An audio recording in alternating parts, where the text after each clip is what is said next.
મામાના ઘરે ગયો અને મારી નજર જ્યારે મારા મામી પર પડી તો મારા હોશ ઉડી ગયા.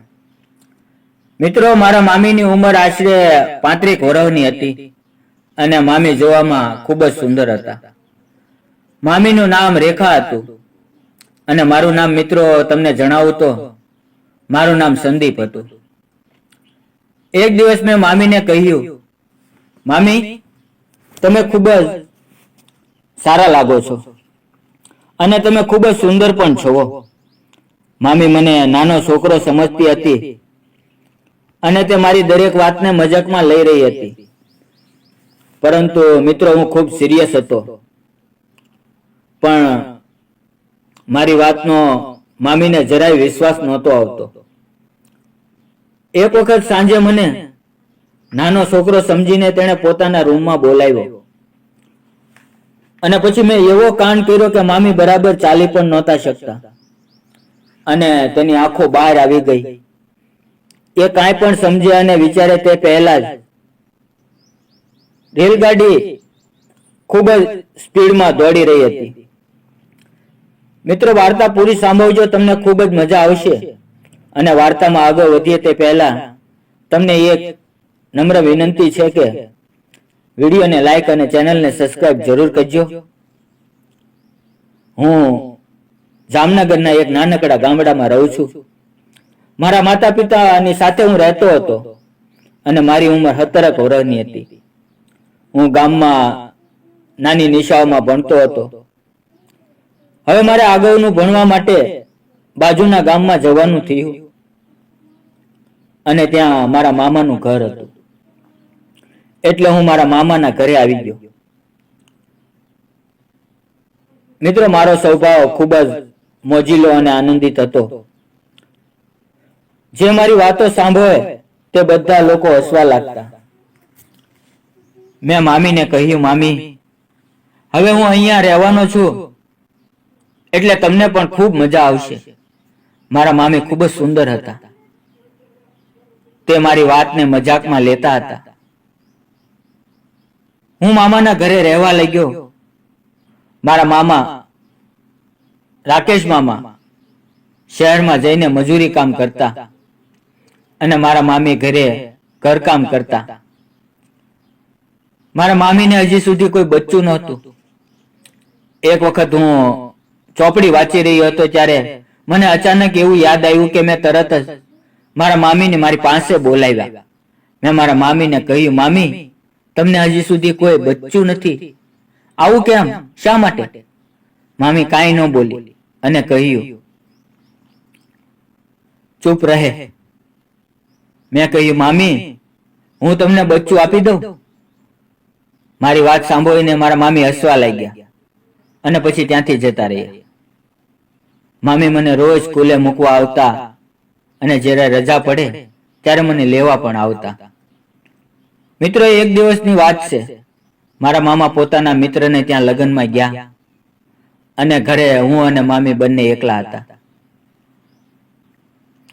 સાંજે મેં અને મામીએ સાથે ભોજન કર્યું અને પછી મામીએ કહ્યું, સંદીપ, તું આજે મારા રૂમમાં સૂઈ જજે, નહીતર તને તારા રૂમમાં એકલા એકલા બીક લાગશે. મેં કહ્યું, સારું મામી, હું હજી લેશન કરું છું અને જ્યારે લેશન પૂરું થઈ જશે તો હું તમારી પાસે આવીને સૂઈ જઈશ. મિત્રો, હું મોડે રાત સુધી લેશન કરતો રહ્યો અને પછી મામીની પાસે સૂવા માટે ગયો. ત્યાં જઈને મેં અંદરથી દરવાજો બંધ કર્યો. ત્યારે મેં અંદર જે જોયું, મેં જોયું કે મામીનું શરીર થોડું થોડું દેખાતું હતું અને પછી હું મારા બંને હાથ ધીમે ધીમે ત્યાં મૂકી દીધા. ત્યાં અચાનક મામીની આંખો ખુલી ગઈ અને મામીએ કહ્યું, તું આ શું કરા છો? મેં મામીને કહ્યું, મામી, મને તમારી પાસે સારું લાગે છે. મારા મામીએ કહ્યું, ના ના ના, રહેવા દે, આ બરાબર નથી. પરંતુ સંદીપે મામીની વાત ન સાંભળી અને તે મહેનત કરતો રહ્યો અને મામી ના પાડતા રહ્યા. થોડી વારમાં હાના હાના હાના થતા થતા મામીએ કહ્યું કે તું આ બધું ક્યાંથી શીખાશો? સંદીપે કહ્યું, આ બધું હું તમારી પાસેથી શીખી રહ્યો છું. અને હાના હાના કરતા કરતા મિત્રો 4 વાર થઈ ગયું. 17 વર્ષના સંદીપે મામીને થકવી નાખ્યા. એની મહેનત એવી હતી, જોરદાર હતી. સવારે મામીને એટલો થાક લાગ્યો કે તેને હરવા ફરવામાં પણ તકલીફ થઈ રહી હતી. પરંતુ તે આજે ખૂબ જ ખુશ હતા. આજે બીજે દિવસે પણ મામા ઘરે નહોતા આવ્યા અને સંદીપને આજે સ્કૂલે જવાનું મન નહોતું. તો મામીએ પણ કહ્યું કે સારું, સ્કૂલે ના જતો. હું જાણું છું કે તું શા માટે નથી જવા માંગતો. સંદીપે કહ્યું, મામી હું આજે ઘરે રહીને જ લેસન કરીશ અને જો તમારે કઈ કામ હોય ને તો તમે મારી પાસે આવી જજો. પોતાના ભાણેજ સાથે આનંદ કરી રહી હતી અને તે તેનો ખૂબ જ સાથ આપી રહી હતી. અને મિત્રો આ પછી લગાતાર ચાલુ રહ્યું. મામા રોજ કામ ઉપર જતા રહ્યા અને સંદીપ હવે સ્કૂલે જતો નહોતો. ધીમે ધીમે મામાને પણ એવું લાગવા લાગ્યું કે ઘરની અંદર કોઈ બીજો જ કાર્યક્રમ ચાલુ છે. એક દિવસ મામીની તબિયત ખરાબ થઈ ગઈ.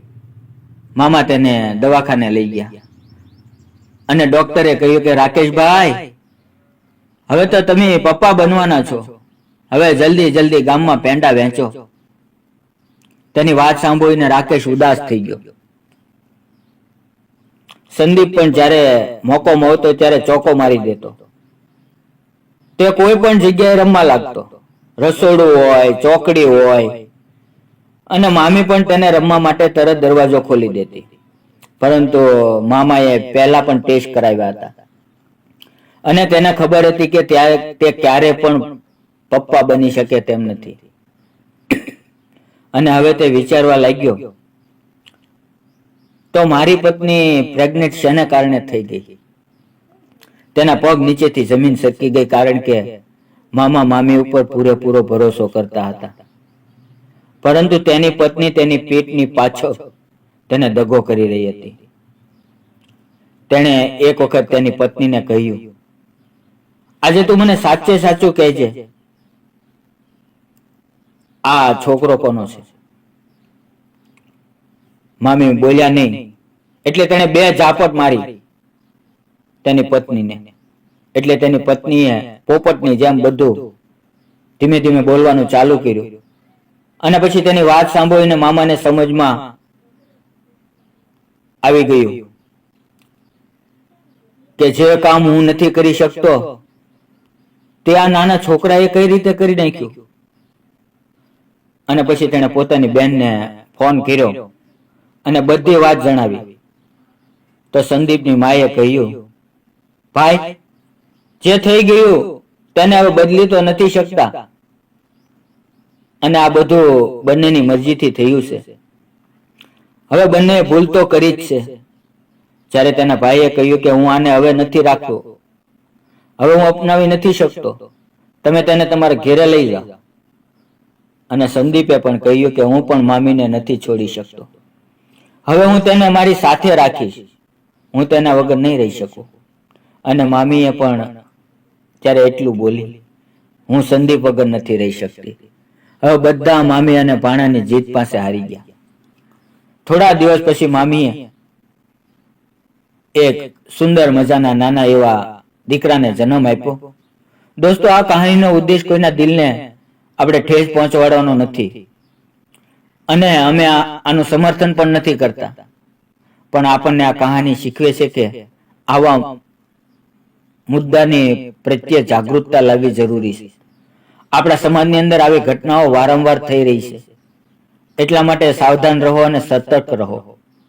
મિત્રો, વાર્તા પસંદ આવે તો વિડીયોને લાઈક અને સબસ્ક્રાઇબ જરૂર કરજો. ધન્યવાદ મિત્રો. અને ગઈકાલની મેચ તમને કેવી લાગી તે કોમેન્ટ કરીને જણાવો.